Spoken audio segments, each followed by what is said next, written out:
المجلس الأعلى للقوات المسلحة يتوجه بكل التحية والإعزاز لأرواح الشهداء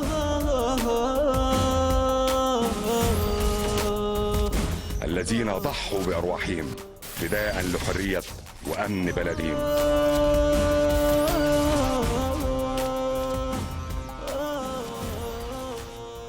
السلام عليكم ورحمة الله وبركاته. مشاهدينا الكرام، أهلا بحضراتكم في قصص أبطالنا، أبطال بلدنا، أبطال مصر. يمكن اللي بيتابع من حضراتكم صفحات الفيسبوك يمكن يكون شعر بالألم اللي كتير مننا شعر بيه لما قرأ على شارلي. الناس كتير من شبابنا بتقول عليه كلنا شارلي، يعني بيمجدوه. هذا الصحفي اللي هو أساء للرسول. أنا مش مع القتل ولا أي حد مسلم مع القتل، لأن ربنا سبحانه وتعالى في سورة الفرقان ذكر صفات عباد الرحمن وقال إن هم عباد الرحمن الذين يمشون على الأرض هونا وإذا خاطبهم الجاهلون قالوا سلاما. وذكر أيضا في نفس السورة، سورة الفرقان، من صفات عباد الرحمن الذين لا يقتلون النفس التي حرم الله إلا بالحق، إلا بالحق. صدق الله العظيم. وذكر بعدها عقاب هؤلاء الذين يقتلون النفس التي حرم الله بالحق، عقابهم يخلدون في العذاب مهانين. فيعني احنا مش مع القتل ولا طبعا بنؤيد سب الرسول، لكن انا بتعجب على انتماء هؤلاء. ازاي هؤلاء يشعروا ان ده بطل؟ هم حضراتكم يعني ما بيقروش على المواقع اللي بيشوفوها الكل يوم في عساكر وضباط مصريين بيموتوا علشان بينقذك من قنبلة كان ممكن تنفجر فيك؟ ده ما قراش عنه؟ مش كل يوم في ضابط بيموت وكل يوم شخص بيصاب؟ السلسلة التي لا تنقطع في رفح، ما قروش عنهم؟ دول مش ماتوا علشان هم بيدافعوا عني وعنك وعنه اللي قاعد على الانترنت وبيكتب بمنتهى البساطة. هم ماتوا علشان كده، مش ماتوا علشان أساءوا للرسول عليه الصلاة والسلام. فرق كبير قوي قوي. دول لازم يعرفوا يعني ايه انتماء، يعني ايه أبطال. طب بلاش ما بيقروش على المواقع، ما لهمش والد أو والدة كلمهم عن أكتوبر وانتصارات أكتوبر، وإزاي أرضنا كانت محتلة، جزء من أرضنا كان محتل وكانت رؤوسنا منكسة. كل مصري كان عليه علامات، مع الأسف ما غسلهاش غير انتصارات حرب أكتوبر. ما سمعوش عن هؤلاء الأبطال اللي استشهدوا في حرب أكتوبر، اللي قعدوا يتدربوا شهور وسنوات طويلة، ضحوا بنفسهم، اللي أصاب واللي لسه عايش وكان معرض إنه هو يصاب. ما سمعوش عنهم ولا له والدة ولا والد حكوا لهم. احنا النهاردة معانا من هؤلاء الأبطال نعتز بوجودهم ونتشرف باستضافتهم في البرنامج. هؤلاء الأبطال منهم من أبطال أكتوبر لواء أركان حرب مجدي شحاتة، أهلا بحضرتك يا فندم، من أبطال أكتوبر بسلاح القاعدة. وسيادة اللواء معتز الشرقاوي، رئيس وحدات الصاعقة المصرية، أهلا بسيادتك يا فندم. سابقا لا يا فندم، مش رئيس وحدات الصاعقة المصرية. أنا اللواء دكتور مهندس معتز الشرقاوي من وحدات الصاعقة، من ضمن الوحدات. أهلا وسهلا يا فندم. أنا يعني انتصارات أكتوبر كانت الحقيقة بمثابة غسيل للنكسة، خرجت مصر للنصر. طبعا حضرتك وحضرته أحد هؤلاء الذين صنعوا جزء من هذه البطولة العظيمة، أحد هؤلاء اللي يعني شهدوا استشهاد العديد، بطولات عديدة. الحقيقة هذا النصر العظيم وراه قصص لآلاف من الأبطال. يسعدنا ان احنا نتشرف بوجودكم معانا. اتفضل سيادتك يا فندم. شرف لينا. والله النهارده يعني ببساطه كده كلام حضرتك التقديم جميل جدا، لان احنا لو رجعنا من حرب 67 وحرب الاستنزاف اللي كانت يعني 67 فوقت مصر وكان ليها ايجابيات، غير ان هي الناس بتقول عليها هزيمه، انها جوله زي ما احنا متفقين عليها، يعني انها جوله تهزمنا فيها، طلعنا فيها بدروس مستفاده وطورنا ودربنا ودخلنا العلم فيها، وتطور القوات المسلحه مش بدخول اسلحه، انها بدخول عناصر ذات كفاءه وجوده. الكواليتي بتاع الجندي اختلف من مؤهلة المتوسطه والمؤهلات العليا. هو ده السبب ان احنا لما ابتدينا نتخذ العلم اساس عملنا حاجه. اما الايمان زاد في قلوبنا تماما، لان العلم والإيمان، لأن العلم وحده لا يجدي، عشان نبقى فاهمين. أكيد. فكان وبعدين بطبيعة المصريين اللي هو اللي ليه طار ما يسيبوش. وبعدين القوات المسلحة شيل الأوفرولات وشيل الزي ده هتلاقيهم كلهم مصريين بحت من جميع العائلات. جميع عائلات مصر يا إما فقدت حد، يا حد أصيب فيها، يا حد لسه ربنا مديله الصحة ولسه موجود عايش ولا آخره. كلهم مصريين تماما. من رحم هذه الدولة طلع كل الناس اللي حضرت الحرب أكتوبر، وفي اللي حضروا من أيام اليمن. كان معانا ناس معانا في اليمن شاركوا في حرب اليمن وكملوا مجندين، كملوا في 67، كملوا في حرب استنزاف وقابلوا بلاء الحسن، وهم دول برضو كانوا العمود الأساسي في نصر أكتوبر بإذن الله يعني يا حسن.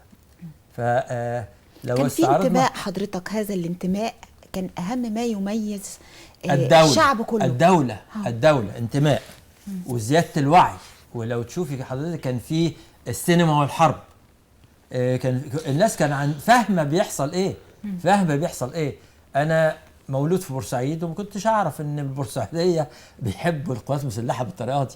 وكنا بنجري بعد عملية راس العش دي، الناس بتنزل بالصواني والبرادات الشاي يعني يوقفونا عشان بالعافيه لازم ناكل. ولا يعني ايه الروح اللي كانت موجوده، والترابط والاخلاقيات والانتماء والوطنيه وكل حاجه. ما كانش حد بيفكر من نتيجه الايمان، سواء مسلم او مسيحي. وانا بقولها بحس عالي، سواء مسلم او مسيحي، امتى هيجي عليه الدور ما حدش عارف. وفي سياق الحديث هقول امثله يعني ايه اللي احنا فيه دلوقتي اما الناس تقول ده كده ودول كده. لا عشان كده احنا لازم نتكلم دايما عن ابطال اكتوبر، مش بس أكتوبر في ذكرى اكتوبر اللي شكل القوات المسلحه. صدقيني هو ده. كل واحد ليه، هي سيمفونيه خدي بالك من اوركسترا كامله 120 عازف، كل واحد ليه دور. في مايسترو وفي ناس الكي بيرسونز بقى اللي يسموه المفاتيح، كلهم كل واحد ليه دور أداه بما يرضي الله. وربنا ما بيظلمش حد. ان الله يحب اذا اعمل احدكم عملا ان يحسنه او يتقنه او يتممه، يعني زي ما يكون. انما ده اللي حصل، فربنا وفقنا لان احنا كنا كده. احنا عايزين نتحدث عن عزف حضرتك في هذه السيمفونيه الرائعه. مش عزف حضرتك ده، احنا عندنا واحد لازم الناس تعرفه. لا اللي هو مجدي شحاته. شخصيه المبتسم دائما في عز النكبه. يقول لي خبر ابيض، يا لا مفيش مشكله. الناس تبص له طبعا ايه ده، من ضبط النفس والهدوء. وليها فلسفه، لان كل ما انت هاديه طول ما بتعرفي تفكري قرارك يطلع صحيح. قوه في ضبط النفس وقوه الاعصاب، دي صفات القائد يا فندم. وصفات القائد وغير صفات الرجل الصح كمان. يعني انا لا اقلل، احنا زينا زي بقيه اسلحه القوات المسلحه بالكامل، وقد قابلوا بلاء ربنا وفقهم فيه تماما كلهم، عشان ما حدش يقول كذا. احنا كنا في حته مختلفه بنحكي عليها، ولولا الاخرين ما كناش احنا عشنا، عشان نبقى فاهمين. يعني فاهمين ازاي؟ انما الناس دهيت كلفت، يعني ان هي يعني لولاها، وانا بقولها صراحه، لولاها كان موازين الحرب اتقلبت. أكيد. لأنه الناس دي أبرت يعني بالإبرار الجوي في جنوب سيناء عشان يمنعوا الاحتياطات التعبوية والاستراتيجية الإسرائيلية اللي هتاخد الجيش الثالث والثاني من جنبهم. يعني حضرتك يا ريت مزيد من التوضيح بقى. هو يقدمها، إنما لازم أقول يعني لولاهم كان الجيش الثالث ده اتاخد من جنابه، وكان الحرب خلصت، وكان لن تقوم قائمة لمصر مع بقية الأسلحة. يعني ما حدش يقول لولا دول، لا، يعني دول من اساسيات هذا الموضوع. لدرجه ان هم زي ما كان بيحصل في السينما والافلام الياباني اللي قاعد 11 سنه على جزيره مستني الحرب تخلص ومش فاهم الحرب خلصت.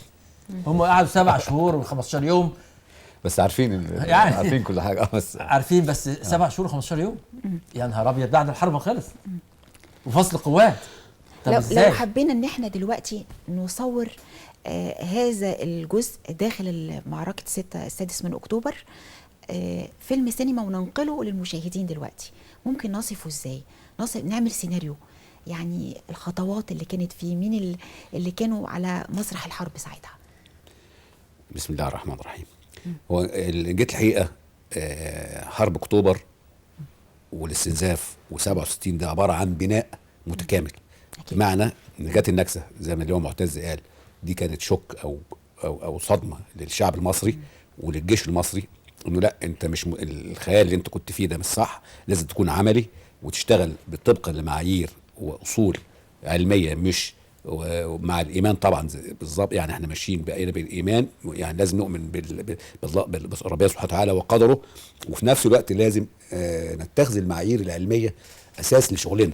يعني ما نشتغلش عالميا بس وشو او شكل بس فكان مهم قوي ان احنا يبدا بناء متكامل. يبدا من الاستنزاف على طول. في اول معركه من معارك الاستنزاف اللي كان اللي هو معتز احد المشتركين فيها، انا كنت لسه ما دخلش قوات مسلحه في ده او في بدايه القوات المسلحه، يعني دخولي. وهذا البناء بدا. حضرتك كنت سلاح الصاعقه؟ انا خدمت في الصاعقه وكان له معتز طبعا قبل مني، من الجيل اللي قبل مني، وكان في الصاعقه. وكان ليا بقى لسه هنيجي لحضرتك في الحكايه. احنا حضرنا الحلقه اللي فاتت، كان اللي هو المعتز اتكلم عن موضوع احد عملياته الرائعه اللي لازم تبقى نبراس او اساس لاي حاجه ندرسها، نشوف ان التخطيط في يعني هام جدا حتى في ابسط الامور في العمليات. والاساس التخطيط هو اساس، بيبقى ده اساس نجاح. خططت صح واشتغلت صح واتدربت صح وعملت اللي عليكي، يبقى دائما ان شاء الله باذن الله ربنا سبحانه وتعالى بيبقى فيه نجاح. توفيق. فكان هذا البناء بدا من حرب الاستنزاف، يعني بعد الهزيمه مباشره. كانت عباره عن هو ده ناقوس الخطر اللي بتقول لا انتوا مش انتوا اللي الاعلام بيتكلم عليكم او الكلام، او لا ده احنا موقف تاني ولازم نبدا من الصفر. لازم نراجع الحسابات مره اخرى تاني ونوقف على رجلنا. ففعلا كانت البدايه بقى من عمليه راس العش، او من عمليات بسيطه قوي. في الاول ابتدينا بس نلم نفسنا وعايزين نقف على رجلنا. كانت عمليه راس العش، بعدها بدات خدنا ثقه، ابتدت العمليات، ابتدينا نبعت ناس ابطال زي سمير زيتون الله يرحمه، ورشاد محمد رشاد عمران الله يديله الصحه، وبعض الابطال خلف خطوط عشان يعرفوا الدنيا ماشيه ازاي في سيناء، لان احنا كانت عباره عن اليهود كانوا محتلين البلد كلها، وكان الجنوب سيناء بشمالها وجنوبها، وكان المعلومات عندنا نقص كبير. ابتدت بقى البناء الحقيقي للقوات المسلحه ورفع الروح المعنويه درجه بدرجه في خلال فتره الاستنزاف. انا دخلت في الاستنزاف الكليه الحربيه، او بدايتها خالص، او بعد النكسه على طول مباشره، او بعد هزيمه اكتوبر، بعد هزيمه يونيو 67. يعني حضرتك التحقت بالكليه الحربيه بعد الهزيمه؟ على طول مباشره. ده رغبه في تحقيق النصر انك تعمل حاجه لبلدك. كنت في كليه مدنيه. وانا قلت الكلام ده الحلقه اللي فاتت، كنت كليه مدنيه زي يعني طلبه كتير. وبعدين حسيت ان انا مش هو ده مكاني، ان انا اقدر البلد محتله وفي الشكل العام كان صعب قوي، وان انا اقعد في كليه مدني ادرس حاجات موضوعات مدنيه واسيب فتقدمت وانا وكان معايا عدد كبير جدا من الكليات، في كليات كتيره جدا، ودخلنا في دفعه فعلا استثنائيه في بعد 67 مباشره. شوف الاصرار، يعني اصرار ان انا التحق بالجيش المصري واكون واحد من ضباط الجيش المصري، وكان ممكن حضرتك تسلك طريق مختلف تماما وفي هذه الكليه المدنيه البعيده عن الكليه العسكريه، لكن هو اصرار، انتماء، حب الوطن، يعني ممكن ما نجدوش حاليا في بعض شبابنا، مش هنظلم ونقول كل شبابنا. بعد اذن حضرتك، بعد اذنك، اكبر دليل على هذا الانتماء والوطنيه انه ناس شايفين الحرب والشهداء والجثث عماله تيجي، ويسيب كليته المدنيه اللي يطلع منها دكتور ومهندس عشان يروح يلتحق بكليه حربيه، عشان يروح يحارب، يعلم الله هيرجع ولا ايه ولا مش هيرجع. ربنا يعني رجعه بالسلامه، ممكن يصاب ان هو راح في كليه او هيخش كليه عشان بيتخرج، وهو كليه كذا او كليه كذا اللي هو بيتخرج ويبقى ضابط ويعيش في فتره لا سلام. لا القصه دي كانت فتره مختلفه، فتره حرجه جدا للالتحاق بهذه الكليه. بينت المجتمع المصري عامل ازاي وانتماءاته عامله ازاي. لا لا لا، دي كانت قصه يعني الناس اللي تسيب كلياتها عشان تلتحق بالقوات المسلحه في حرب عشان تروح، يعلم الله. تعرض نفسها للشهاده. ايوه ايوه. طبعا ساعتها احنا كناش بنفكر في الاستشهاد ولا الموت ولا حاجه، لا احنا بنفكر في الطار، احراز النصر. الطار ان احنا ليه لازم نشارك بجديه. وكانت الروح مختلفه تماما بقى في هذه الفتره، يعني بعد 67 على طول كانت روح مختلفه تماما، في ترابط، في تراص، في تعاون، في وطنيه مختلفه عن مش حماسيه بس، لا بحرص، يعني فيها حذر، وطنيه بحذر ودقيقه قوي. طبعا كانت في الفترات دي كانت السويس وبورسعيد والاسماعيليه بينهال عليها الاف الاطنان من القنابل، وكان يعني مش عارف الناس كانت متخيله شكل هذه المناطق كان شكلها ايه. وبالرغم من كده كان تنهال عليها قنابل، يعني في كل يوم في ضحايا بتسقط. مدفعيه كل يوم، في دك مدفعيه وطيران دون اعتبار لاي انسانيه، ومدنيين وعيال وستات واطفال وكبار كله، يعني ما كانوش بيرحموا حد. اعتداءات لا والناس تنقطع. برضو كانت عايزه تهاجر وقاعده، يعني يا نهار ابيض قاعده، يعني ايه ده يعني يحبوا الارض والوطن. لا المصريين حاجه ثانيه. المصريين حاجه ثانيه. ورغم كده وما جاتش وما تحركوش الا بعد تعليمات من القياده السياسيه وتعليمات من لازم تحركوا عشان نقدر تهجير اجباري، ده حصل تهجير اجباري يعني، وعلى حسابهم، والناس يعني تضررت كتير، وما كانش في حد بيئن ولا يشتكي من مصر، لا بورسعيديه ولا اسماعيليه، ومصر القاهره والزقازيق وبقيه المحافظات احتضنوهم بكل حب، يعني كانت روح مختلفه تماما. بيشبهنا بالنبي عليه الصلاه والسلام صلى لما الله عليه هاجر من وسلم مكه الى المدينه، واهل المدينه احتضنوه. بالظبط حصل كده في جميع المحافظات. الناس دي هجرت على حسابها، وسابت مصالح وسابت بيوت وسابت عفش، والناس برضو احتضنوها، ده مصريين. طبعا. يعني في صوره غير صوره دلوقتي، خلي بالك احنا بنتكلم في صوره تانية. ده الشكل العام كان بتاعت مصر في هذا التوقيت. تقريبا مش هقول لك 100%، لكن ده كان حوالي على الاقل 95 96 من الشعب المصري متعاطف متكامل، مفيش حد بيشتكي، مفيش حد بيبص للتاني، ده بيركب ايه، ده بيلبس ايه، ده بياكل ايه، كله كان فيه تقريبا عداله اجتماعيه ومساواه، وكان في ربط التزام، وكان ولا صوت لا يعلو غير صوت معركه، كان فعلا من غير ما حد تكون شعار، لا كان حقيقي فعلا كان موجود، كله بيتكلم فيه جد. وفي كانت الحاله الاجتماعيه صعبه، كان الحاله الاقتصاديه صعبه جدا عشان تبقى عارفه، كانت عشان تلاقي في تقشف عشان حضرتك تركبي مواصله، كانت المواصلات مش عارف اقول لك شكلها ايه، يعني النهارده في رفاهيه شديده جدا والناس مش واخده بالها، يعني احنا مش عارفه يعني رغم ان الناس بتشتكي من الزحام لا النهارده كنا يعني مش عارف كان الشكل العام. نرجع للشكل بقى داخل القوات المسلحه، العمليات قائمه، في الحمد لله احراز نجاح من نجاح لنجاح، في مقابله خسائر كبيره جدا، كان العدو بيحاول يعاقب او يحبط الروح المعنويه، لان هو في الحاله دي كان حاسس ان هو بدا بقى في توازن، بدا الامور الكفه ترجع تاني بعد ما كانت نازله خالص لصالحه، بدات الامور ترجع تاني لصالحنا والامور ترجع ضده. دي الفتره اللي هي ما قبل اكتوبر، اللي هي اثناء حروب الاستنزاف بالظبط، خلال حرب الاستنزاف. الشعب المصري بدا ياخد ثقه في الناس، وبدات الامور تتحسن الحمد لله. دي كان الجو العام في القوات المسلحه. احنا كنا بقى كظباط جداد او كطلبه كليه حربيه، كنا بنسمع وبنشوف وبنشاهد العمليات الخاصه بالاستنزاف، زي العمليات كان القام بيها اللي هو معتز الشرقاوي وغيرهم كتائب كتيره جدا كانت بتعمل اعمال ما بين الاستطلاع وما بين العبور وما بين رص الغام وبين كماين وبين اغارات وبين يعني اعمال كتيره جدا كانت نوع من انواع التدريب. يعني التواجد على الجبهه كان كام يوم في الشهر، وبيمشي ازاي كل يوم؟ يعني انا بتهيألي اللي هو معتز بقى يحكي دي. في ناس كانت بتنزل كل 56 يوم 5 ايام، في ناس كانت بتنزل في مناطق اخرى كل 36 يوم 5 ايام.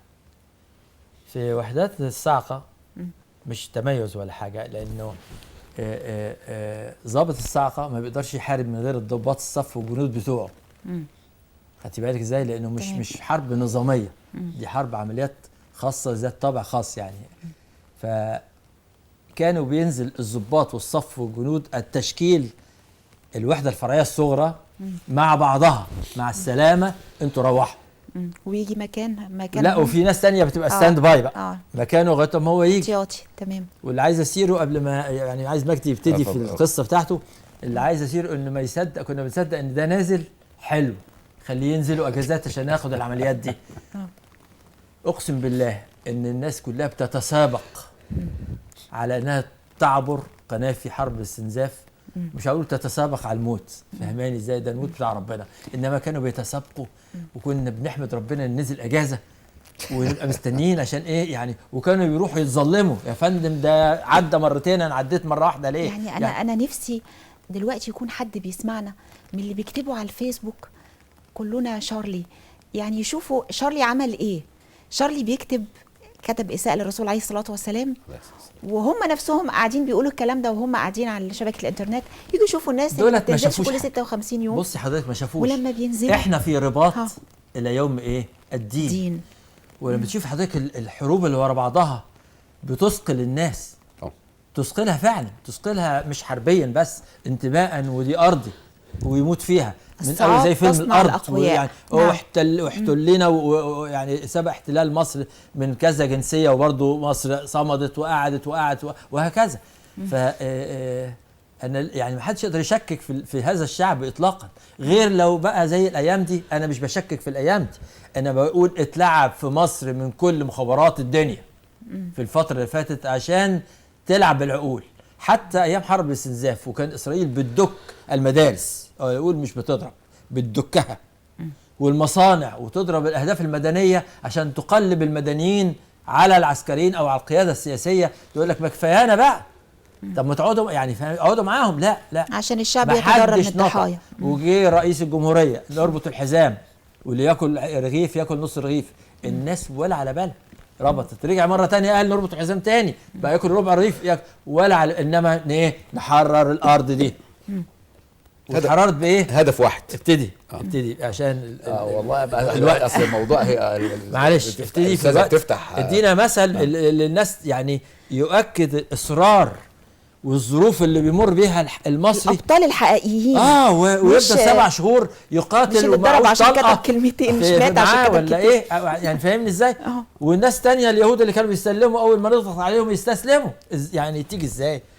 يعني اتفضل. هو ان جيت الحقيقه برضه معلش برضه لازم المهم قوي ان الولاد دول مش ذنبهم، ده ذنب فتره طويله جدا اثرت فيهم وغيرت، يعني مش لكن هو ده الراجل ده، نفس الراجل ده لو وعي وتلقن صح او فهم صح وعاش الظروف فعلا، انا اعتقد هيكون هو ده المصري الاصيل اللي احنا نعرفه، اللي بيفهم ويقدر. لكن اي واحد يقدر بيفهم. احنا متعاطفين شويه لان الفعل ده كان فعل، عشان القتل طبعا مرفوض، يعني كان فعل، والاعتداء يعني مرفوض، كان مرفوض، وكان مخطط. يعني احنا عارفين، انا مش عايز اخش في السياسه. لا حضرتك، هم يعني ما حدش فيهم متذكر بطل من ابطال اكتوبر، ما حسش بيه. احنا بنتكلم على حدث، هم حاليا الضباط اللي بتموت، تعاطفوا مع الحدث. الضباط اللي بتموت حاليا كل يوم ضابط بيموت، ليه ما قالش كلنا مش ضابط؟ لا بلاش ضابط، بس ضابط وضابط صف وجندي. يعني انا قصدي واحد مصري كل رجال القوات المسلحه، كل رجال الشرطه معرضين بيموتوا بالفعل. يعني احنا كنا ساعتها بنحارب العدو كده، انما ما كانش حد في ظهري. تمام. وده الخسه والقذاره وزميها زي ما تسميها، ان انا ببقى في واجب وطني، واللي في ظهري هو الايه اللي بيضربني، واسمه ايه؟ رفع رايه الدين. اكسكيوز مي، لا مؤاخذه، عملنا ايه للدين؟ احنا اسأنا للدين على مستوى العالمي مع الاسف. نرجع بس بعد اذن حضرتك عشان ايه؟ هنرجع في كلام كتير كانوا عايزين نقول لك، نرجع بقى خلينا في القصه اللي احنا شاركنا فيها، اللي احنا شاركنا فيها مثال ككتيبه اتخصص لها مهمه في خلف الخطوط، او الناحيه الثانيه نعبر، بدل ما نعبر قناه السويس، احنا عبرنا خليج السويس عشان نتواجد في منطقه جنوب سيناء لاشغالها واحباط اي عمليات تحرك للعدو منها لشمالا. كنا احنا واكثر من كتيبه، يعني جت يعني في حوالي كتيبتين 3 كتايب اتحركوا عبروا خليج السويس بالطيران وبقوارب الزودياك اللي هي قوارب اللي هي المطاط. كانت المهمه الرئيسيه ان احنا اشغال قوات العدو في هذه المنطقه عشان خاطر واحداث اكبر خسائر فيها، عشان خاطر ما تطلعش تضرب الجيش الثالث من الجنب الايمن زي ما قال اللي هو معتز بالظبط. ان جيت حقيقه القوات دي ما كانش في اي سند لها، يعني القوات القناه كان في مدفعيه بتساعدها، كان في صواريخ، كان في دفاع طيران جوي، بتاع. في طيران. احنا كنا نزلنا بنعتمد على نفسنا تماما في هذا التوقيت. المهمه دي تعتبر مهمه يعني من المهمات المستحيله. متسلحين بايه يا فندم؟ هي البندقيه الآلية بتاعتنا وبعض التسليحات الخفيفه جدا اللي احنا نقدر نشيلها، لانها بتتحرك كل يعني في جنوب سيناء مناطق وعره، جنوب في وعره جدا وصعبه، جبال. فكان لازم نتحرك بالاسلحه الخفيفه بتاعتنا. لكن طبعا الاهم من السلاح كان الروح المعنويه والاصرار على تنفيذ المهمه، اللي احنا عارفين ان احنا رايحين مش راجعين، لان ما في اقرب قوات تقدر تساعدنا كانت على بعد حوالي 200 كيلو وشويه. يعني ده فالتخطيط ان هم القوات دي تحاول ترجع ان شاء الله توصل لنا بعد حوالي 4-5 ايام. احنا عارفين ان هي صعب توصل، فكان او ممكن توصل ممكن توصلش، فكنا احنا رايحين نازلين عارفين ان احنا يعني كلنا مش راجعين، لكن كلنا الحمد لله كنا نازلين وعندنا معنويات ورايحين وباصرار الحمد لله. العمليه بدات، طلعنا نزلنا 6 اكتوبر، تحركنا بالطيارات، ركبنا طياراتنا على اكتر من رحله في اكثر من محور. انا مش هقدر طبعا احكي الموضوع كله خلال الحلقه، لكن هختصر قوي، وبعد كده ممكن في اي وقت تاني يعني مثلا النهارده انا هحكي عن الموضوع، القصه بتاعتي جزء من القصه. يعني حضرتك عايشنا في اجواء المعركه، وفي الجزئيه في دور حضرتك وهذا العزف في هذه السيمفونيه الكبيره الرائعه. جيت الحقيقه اصل هو ليا دور وليا ابطال زملاء لهم دور، والبدو المصريين الشرفاء لهم دور، عرب سينا. عرب سينا. لا يعني الموضوع بقول لك 7 شهور، فالموضوع مش ما كانش يعني ابطال الطيران، القوات الجويه اللي كانوا اللي جم نقلونا، اللي يعني دور مشترك لنا كلنا، لازم سيمفونيه كانت اتعملت، فلازم يعني مش هقدر طبعا الكلام ده. طيب احنا كلفت بهذه المهمه، كلفت المهمه ان احنا نقوم بهذا العمل. كنت انا احد قاده الفصائل الموجودين وكان المفروض في سريه تيجي، انا كان في طياره بيسموها الطياره الانتحاريه اللي اول طياره بتطلع بتمهد وبتعلم للناس اللي جايه بعد كده، في 5 طيارات يجوا بعدها بحوالي 3 ساعات، يعني يكون الليل دخل تقريبا، يبداوا ينزلوا على المشاعل اللي اتحطت، ونبدا نتجمع ونبدا نواصل عملياتنا في هذا الاتجاه. جيت الحقيقه انا وصلت وعملت نفذت المهمه اللي انا عاوزها، عملت المشاعل وحطيتها وكل حاجه، وسبت ناس تعملها، وطلعت على مشيت حوالي 3-4 كيلو لغايه ما وصلت الطريق عشان ابدا اعمل كمان عليه، امنع اي تحرك للعدو في هذا الطريق.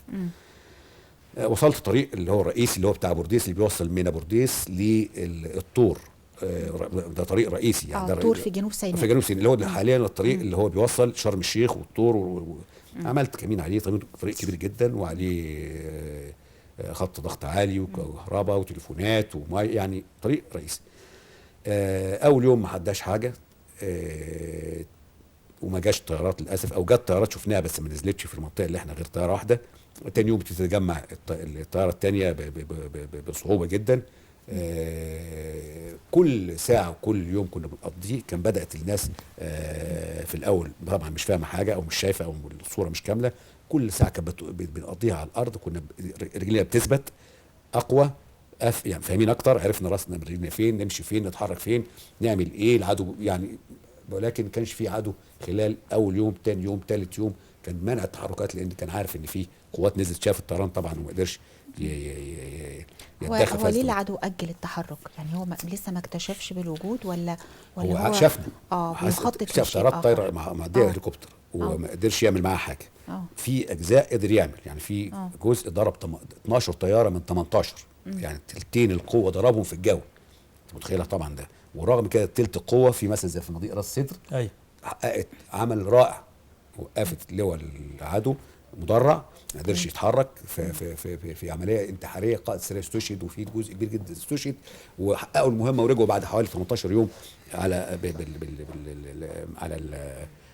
هذه جزئيه مليئه باكثر من بطل. لا بقول لحضرتك، لا انا يعني هتكلم، لا ده كلها يعني حتى في ابطال احنا ما اتكلمناش عنهم، اللي اتكلم لان احنا ما نعرفش عنهم، احنا نزلنا فصائل وسرايا فصائل صغيره في اماكن متفرقه، فدفعت وكافحت وعملت اعمال بطوليه. وان جيت لي حقيقه اللي اتكلم عنهم في اسرائيليين صهاينه اتكلموا، يعني احد الابطال الجنود اتكلم عنهم الجند الاسرائيلي او كان ساعتها ضابط اسرائيلي احتياط، قال الراجل ده عمل كذا وكذا وكذا بعدها ب 20 سنه. يعني في ناس بطولات ما نعرفش حاجه عنها، في كتير جدا واسرار كتير جدا، وفي حاجات نعرف عنها بس لم تعلن. وكمان في بعض الجنود من الاعداء الاسرائيليين احتفظوا حتى باشياء هؤلاء، يعني متعجبين ازاي هؤلاء قدروا ان هم يحققوا هذه البطولات رغم ان هم الاعداء. طب ما انا بقول لحضرتك اهو في يعني من ضمنها برضو حاجات لسه هحكيها لك، برضو حاجه جديده برضو يمكن اقولها لك النهارده.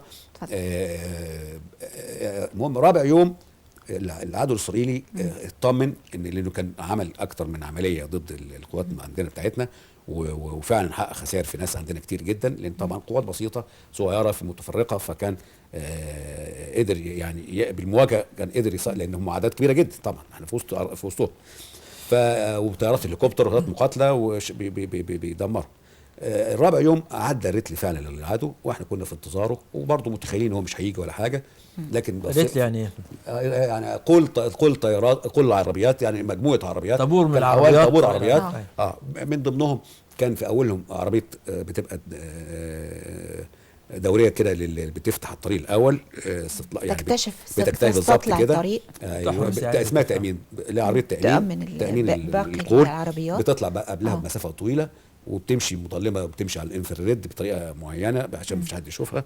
وسيبناها تعدي وشفنا بقى القول ماشي وراها بعد كده طويل قوي، اللي هو الريتل ده عباره عن 17 20 عربيه، عدد كبير جدا، بيسبقهم اتوبيسين ودول اهم حاجه، وراهم بعد كده عربيات بقى ومدرعات ونص جنزير، دوشه عاليه جدا ومولد يعني. الناس بقت فرحانه جدا انها قبل العمليه، وحاسين ان شاء الله هينفذوا حاجه. بعد 4 ايام قاعدين بيدوروا على العدو، يقول لك يا فندم العدو فين؟ يعني كانوا بيسالوني يا فندم عايزين نحارب اليهود فين؟ احنا مش لاقيين، جعانين، نروح لهم فين؟ يعني وصلوا بعد ما ثبتوا بقى على الارض ووثقوا وعرفوا المكان، يعني عرفوا ازاي يتحركوا. فقلت لهم ما تستعجلوا ان شاء الله هيجوا. وفعلا الحمد لله جم، وتم الاشتباك، وصلوا وتم الاشتباك، وعاديين منورين اتوبيسات وبيغنوا والاستيريو شغال وكل حاجه. هم جايين بيغنوا، كان في في الاستيريو شغال، الموسيقى شغاله، وبيضحكوا الروح المعنويه ليهم، وبيضحكوا وصوتهم باين لنا يعني. مش دول طبعا في جنوب سيناء فاكرين ان هم مفيش خلاص بعيد عن الحرب علامات فوق في الشمال، فطبعا يعني نار جهنم اتفتحت في التوقيت ده. الاتوبيسات مش عاوز اقول لحضرتك شكلها ايه، قول شكلها ايه؟ لا يعني قول شكلها ايه؟ الاتوبيسات بقت عربيات نقل يعني، وبقت حاجه شكل تاني خالص. اتخرمت واللي فيها كلهم قتلوا. لا يعني السويد بقت قلبت سويد، فيها ضباط وطيارين، قلبت السويد، كان فيها طيارين وملاحين، عرفت بعد كده يعني. المفاجاه كمان ان كان في العربيات يعني تم ابادتهم طبعا. المشكله بقى او مش المفاجاه ان انا كنت متوقع ان الناس اللي كله خلفهم هيجي بقى ممكن يضربنا، يتدخل معانا، عاملين حسابنا ان احنا هنتدخل معاه هذا الاشتباك. فوجئنا ان هم مزيد من القوات وقفوا ورجعوا كانهم متدربين على الكلام ده، رجعوا قبل ما فابتدينا نضرب عليهم طبعا من مسافه بعيده، يعني مش عارف حقنا فيه خسائر، لكن كان الضرب يعني غير مؤثر غير الاتوبيسات. وبعد طبعا العمليه كانت معنويات عاليه جدا، الناس كانت سعيده. كان الكلام ده بالليل او يعني بعد المغرب بشويه، عندنا كانت مظلمه. رجعنا القوات المسلحه المصريه طبعا طبعا الناس، وما كانش في خسائر خالص غير فرد بس كان الار بي جي، زميله كان النار في نار بتطلع من الار بي جي من ورا كده، عملت له حرق كده في ناحيه ظهره وكلام، بس كان كويس الحمد لله. رجعنا الحمد لله، رجعوا بالسلامه. رجعنا كل واحد فيهم معرض لاي اصابه، معرض لاستشهاد، لكن الحمد لله ربنا اكرمهم الحمد لله. انت قلتي رجعوا بالسلامه؟ لا لسه ده لسه هناك، ده رجعوا بعدها ب 7 اشهر، ده لسه يعني الاصعب كان احنا دلوقتي فات 4 ايام وتم الاشتباك مع الاعداء. شوف حضرتك بقى 7 اشهر و11 يوم.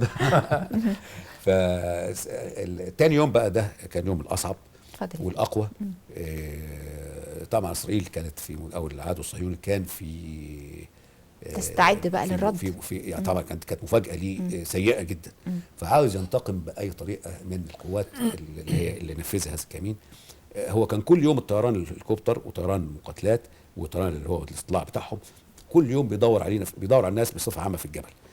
هذا اليوم بداوا يركزوا تركيز شديد جدا، بداوا يطهروا، يشوفوا الارض تطهر من الالغام في المنطقه، كان في حركه غير طبيعيه، عدد كبير جدا من القوات المدرعه والمدفعيه والمدرعات والنص جنزير والطيران الهليكوبتر، اعداد كبيره جدا كانت مغطيه المنطقه. ده كل ده حاجه كويسه ليه؟ لان ده تخفيف عن الجبهه المصريه بتاعتنا، يعني طيارات مقاتله وهليكوبتر كل ده احنا عاوزينه عشان يخف الضغط على القوات اللي في الشمال.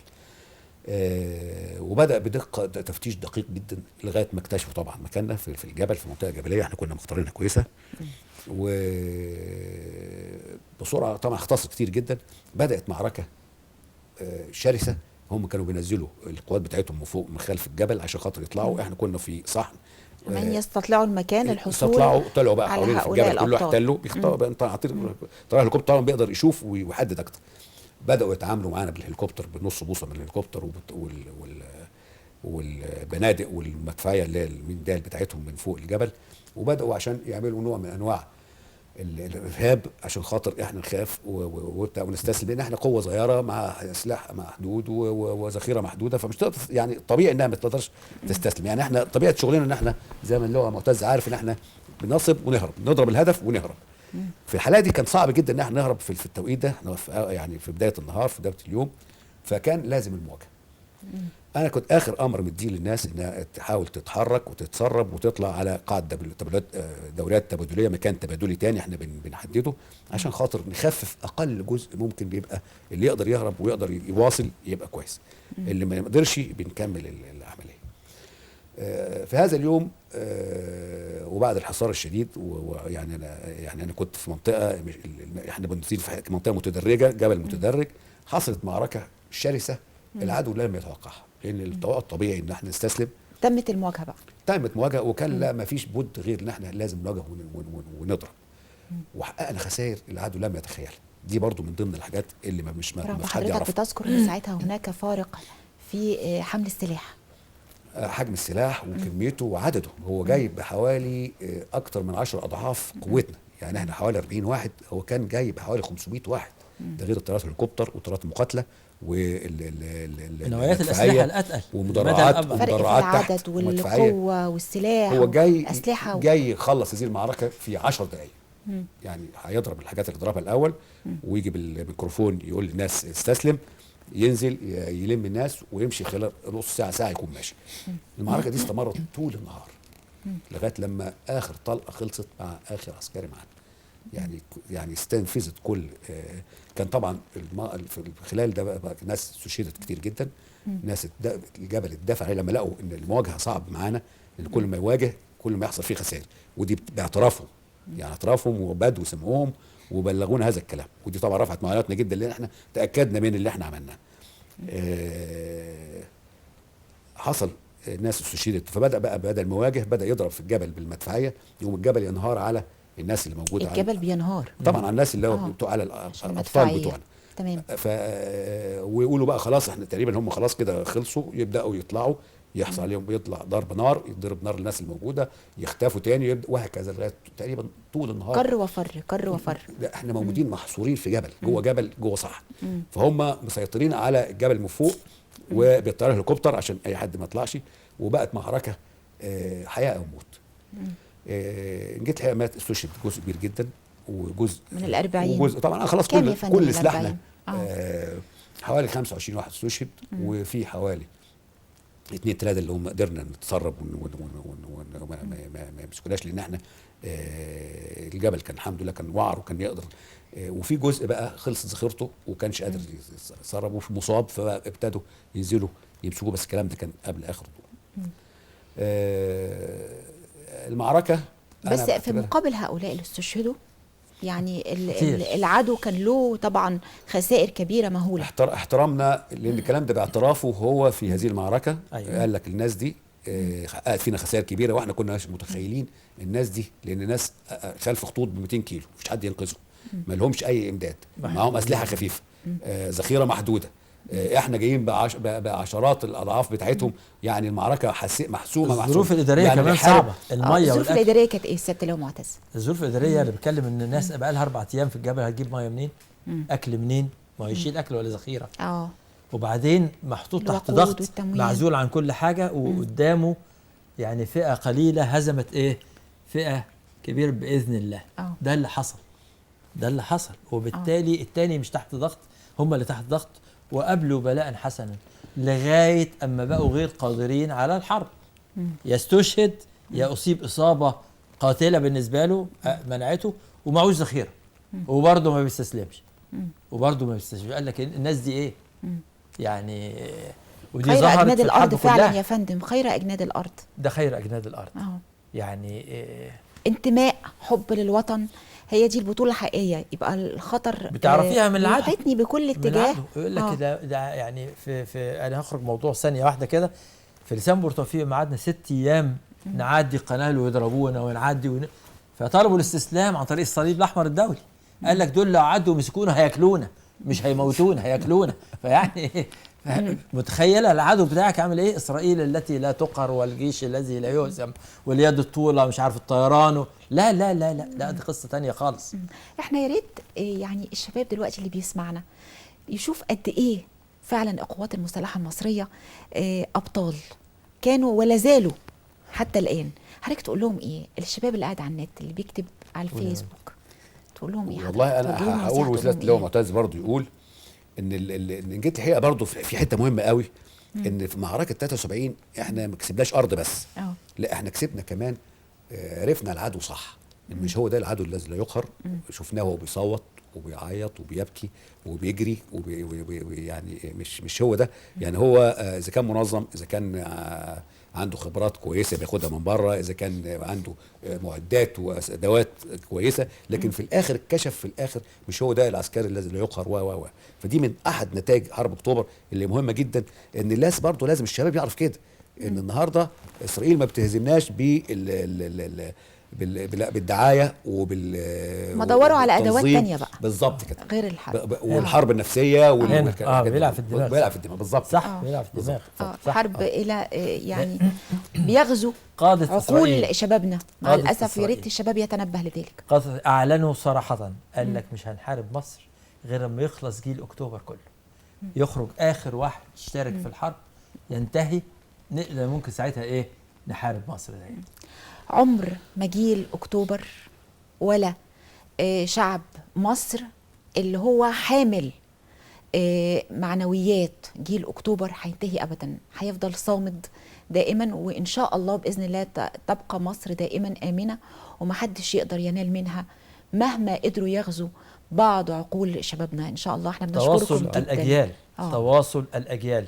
وبقول لحضرتك اهو، هذا احنا بقالنا حاجه 41 سنه بعد الحرب، انما احنا لا نمثل الا الموجودين برضو دلوقتي، لان لو الموجودين دلوقتي كانوا موجودين ايامنا كانوا ادوا زينا واحسن مننا للعلم. فعلا يعني بالعكس هم النهارده متسلحين بكم علم احسن مننا 100 مره. ان شاء الله باذن الله تعالى. يا رب يحرس مصر دائما، يا رب يحرس امنه مصر، ويحرس عقول شبابنا باذن الله. بنشكركم جدا. في نهايه لقائنا بنشكر سياده اللواء معتز الشرقاوي وسياده اللواء مجدي شحاته. شكرا لحضراتكم. شكرا.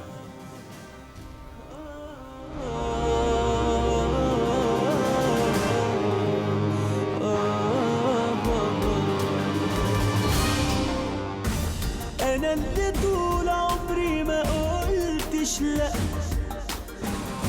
دخل الرصاص قلبي وقلبي اتشق، ولما قلت لقيتني فجأة بموت، مبسوط لأني بموت عشان الحق. أنا الشهيد اللي كان اسمي فلان، مصري ومصر الأصل والعنوان، وصورته مرفوعة في الميدان.